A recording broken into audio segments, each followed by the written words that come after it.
আপনারা দেখছেন লিপি ডিজিটাল। চোখ রাখবো আজকের খবরের দিকে। তোলাবাজির অভিযোগ জামুরিয়ার তৃণমূল নেতা। পূর্ত কর্মাধ্যক্ষের বিরুদ্ধে পাল্টা দাবি, মিথ্যা মামলা সাজাচ্ছে পুলিশ। দেখুন বিস্তারিত।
लेकिन हमको एक उसका डिसिप्लिन अच्छा।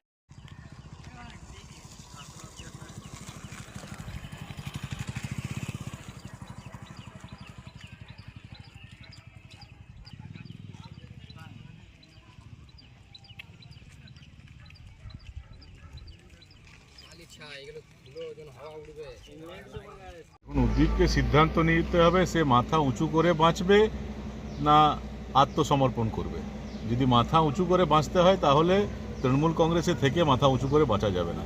তৃণমূল কংগ্রেসে থেকে যদি কেউ মাথা উঁচু করে বাঁচার চেষ্টা করে তার বিরুদ্ধে একটা কেন 50টা মামলা হতে পারে। আর যদি এই সাহস দেখাতে পারে যে না আমি স্বাধীনভাবে থাকবো, তাহলে তৃণমূল কংগ্রেস ছেড়ে দিতে হবে, সিদ্ধান্ত ওকে নিতে হবে ও কী চাইছে। জামুরিয়াতে দেখা যাচ্ছে এমএলএ তৃণমূলের, সাংসদ তৃণমূলের, তারপরেই এই অবস্থা। দেখুন, আমি আগেও বলেছি, ওনারা স্বীকার করেন না যে জামুরিয়ার লোকেরা চালায় না। জামুরিয়ার রিমোট কন্ট্রোল ব্যাটারি সব আসানসোলে আছে। তো আসানসোল থেকে রিমোট কন্ট্রোলে জামুরিয়াকে পরিচালনা করা হয়। কী করবে, এটা জামুরিয়ার মানুষের দুর্ভাগ্য, আর কিছু করার তো নেই, তারা ফেস করতে হবে। পঞ্চায়েত সদস্য থেকে সমস্ত তারা যত বোর্ড আছে সব মেম্বার আছে সব পদত্যাগ করে দেবে। না, সেটা ওদের ব্যাপার, কি করবে না করবে। আমার মনে হয় না তৃণমূল কংগ্রেসের নেতারা যখন একবার দুবার ডাকবে পিঠে হাত বুলিয়ে দেবে, আবার সব ঠিক হয়ে যাবে। ওরা এত সাহস দেখাতে পারবে না। আর যদি সাহস দেখাতে পারে তাহলে আমরা আছি পাশে। উদীপ সিংয়ের বিরুদ্ধেও এফআইআর হয়েছে। না, এফআইআর তো সবার বিরুদ্ধে হতে পারে। এখানে এফআইআর তো লোহা চোর, কয়লা চোর, বালি চোর বাদে সবার বিরুদ্ধে, যত এর যারাই প্রতিবাদ করবে তাদের বিরুদ্ধে এফআইআর হবে। শুধু লোহা চোরের বিরুদ্ধে এফআইআর হবে না, কয়লা চোরের বিরুদ্ধে এফআইআর হবে না, বালি চোরের বিরুদ্ধে এফআইআর হবে না, যারা নদী চুরি করে নিচ্ছে তাদের বিরুদ্ধে এফআইআর হবে না, যারা ইলিগাল কনস্ট্রাকশন করছে তাদের বিরুদ্ধে এফআইআর হবে না, যারা অন্যায়ের প্রতিবাদ করবে তাদের বিরুদ্ধে এফআইআর হবে। এটা নতুন কি আছে? না, গোষ্ঠীদ্বন্দ্ব না, তৃণমূল তো ওই তৃণমূল নেই। আর যে তৃণমূল কংগ্রেস সমাজ পরিবর্তনের স্বপ্ন নিয়ে যে তৃণমূল কংগ্রেস তৈরি হয়েছিল, সিপিএমের যে অপকর্ম, সে অপকর্ম যেখানে থাকবে সে অপকর্ম থেকে সমাজকে মুক্তি দেবে, এই চিন্তা ভাবনা নিয়ে যে তৃণমূল কংগ্রেস তৈরি হয়েছিল, সে তৃণমূল কংগ্রেস তো নেই এখন। এখন তো আগে ছিল যে সিপিএমের সময় ছিল যে সমাজ বিরোধীরা নেতাদের আন্ডারে থাকতো। এখন তৃণমূল কংগ্রেসে নতুন যে তৃণমূল কংগ্রেস, এখানে সমাজ বিরোধীরাই নেতা হয়ে গেছে। তো এই যা যেমন দেবা সেমন দেবী, কি করবে, কিছু করার নেই। উদীপ সিংয়ের অভিযোগ, সিদ্ধান্ত নিতে হবে যে ও এবার কি করতে চাইছে। এটা তো চলবে, তৃণমূল কংগ্রেসে এটা চলবে। তৃণমূল কংগ্রেসে যদি স্বাধীনভাবে কেউ বলার চেষ্টা করে, অন্যায়ের প্রতিবাদ করে, তার বিরুদ্ধে মামলা হবে। এবার ওকে সিদ্ধান্ত নিতে হবে যে সে অন্যায় বরদাস্ত করে আবার চুপচাপ তাদের সঙ্গে মাথা নিচু করে থাকবে, না এখন যে কথা বলেছে সে সাহস দেখাতে পারবে যে না ঠিক আছে, যাই হয়ে যাক না কেন আমি অন্যায়ের সঙ্গে আপোষ করবো না। এটা তো ওকে ব্যক্তিগত সিদ্ধান্ত নিতে হবে না, এটা তো আমরা বাইরে থেকে বলে দিতে পারি না।